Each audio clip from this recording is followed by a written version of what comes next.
So the main evolution that we're seeing today in the loyalty schemes and the loyalty image as a global is going through the personalization.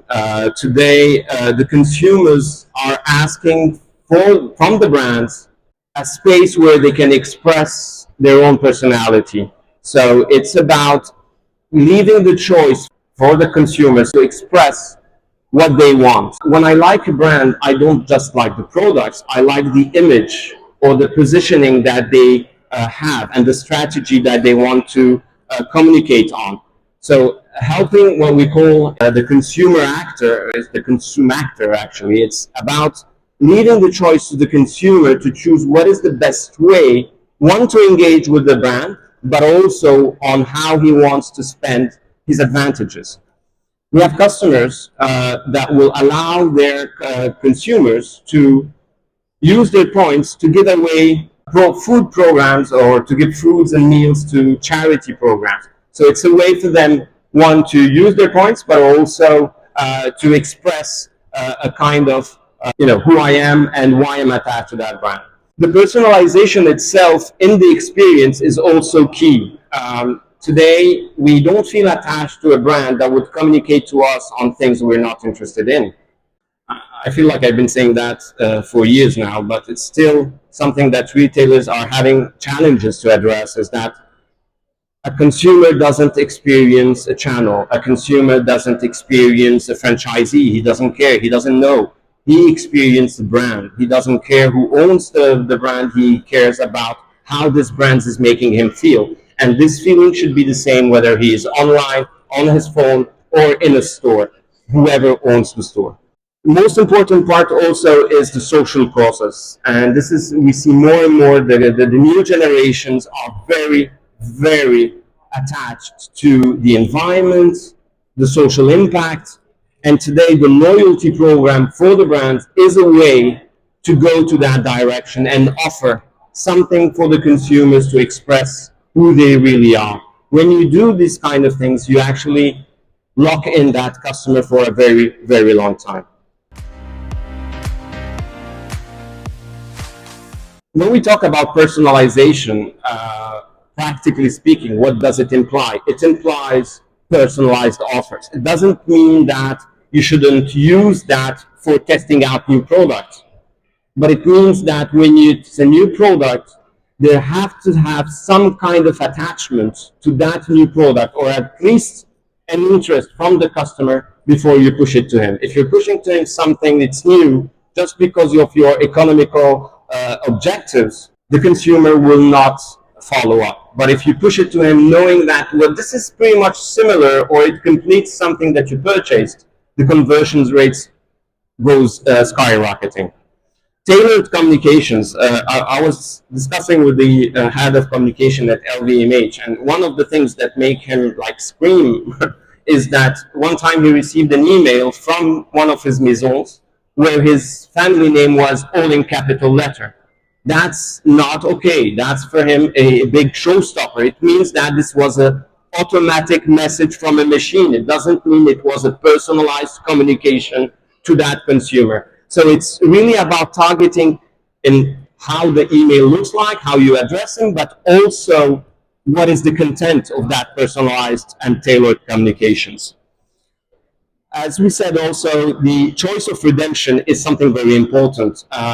Marketers always try to pave a path and tell you this is how you need to experience the brand with us. The truth is, nobody does that. You might think about a path where the consumers will walk everywhere except on that path. And that's why you need to have this opening of your brand to all the platforms. Leave the customer comes to you the way he wants, but be there to recognize him, know who he is, and push to him something that he will like and he's interested in. More importantly, a key word here is engagement. Loyalty programs are moving out from full transactional loyalty program. It's not what the consumers are expecting. You could not just reward me because I'm paying you. Yes, it is important, but it's not the only way. Each time I interact with a brand, Sephora, for instance, Germany was the first country where we launched the Unlimited, so the latest loyalty program of Sephora. The NPS went skyrocketing. Why? Because 80% of the points that you will earn at Sephora are done on a non-transactional behavior.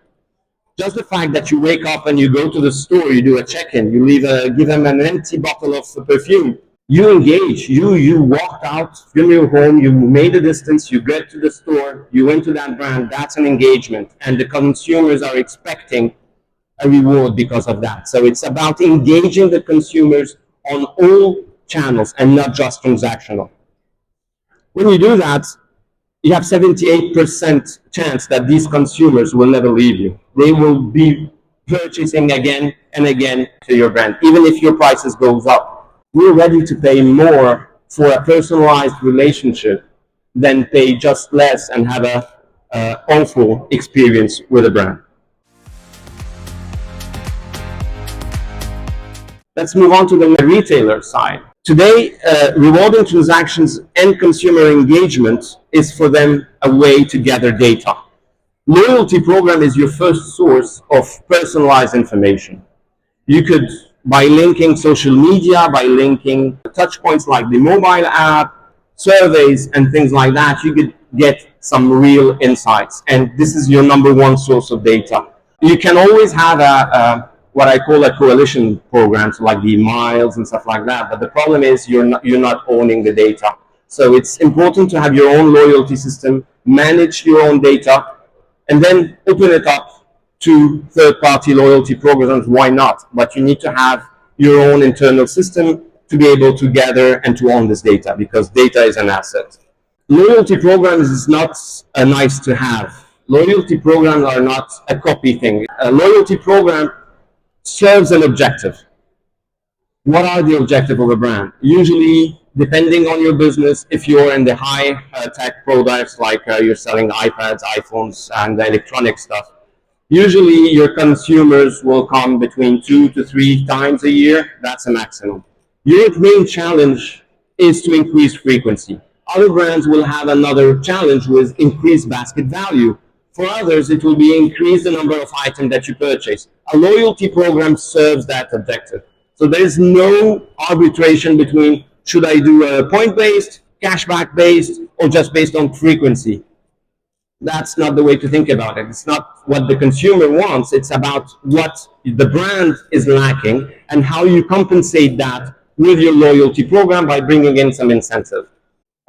I have a customer, for instance, that made the market study and knows that for his same business, we're talking about baby products, pregnant women, clothing, and that kind of things. They saw that in Europe, more or less, family members would go up to 10 times a year to those kind of stores to buy those kind of products.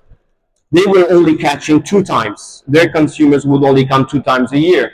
So we thought about what loyalty program can help and address this kind of challenges. So the marketing teams came up with an idea that was, let's put pressure on the customer. It can work, it can work. The idea was the points that you earn will be only valid 2 months. On the other hand, to make it a kind of like an equilibrium between all of that, they offer a very, very generous loyalty program. Loyalty program generosity, a very generous one, is around 10%. Cashback or rewards. It's about 10%. 5% is the most average that we will see. But yeah, they decided to give up to 20% generosity.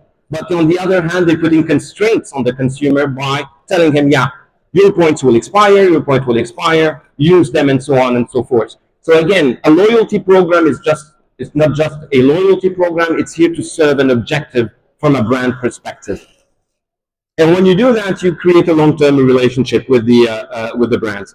You can also ensure future revenues. We're seeing this a lot nowadays in the loyalty programs. It's about making either a paid loyalty program, or on top of the loyalty program, you could pay a little something that the average is around 5 to 10 euros a month to have a certain privilege or a certain access to certain product on certain prices. So for you as a brand, this is huge. You're guaranteeing a revenue. On top of that, you're guaranteeing the frequency because he paid to have that service, so he's not going to go elsewhere.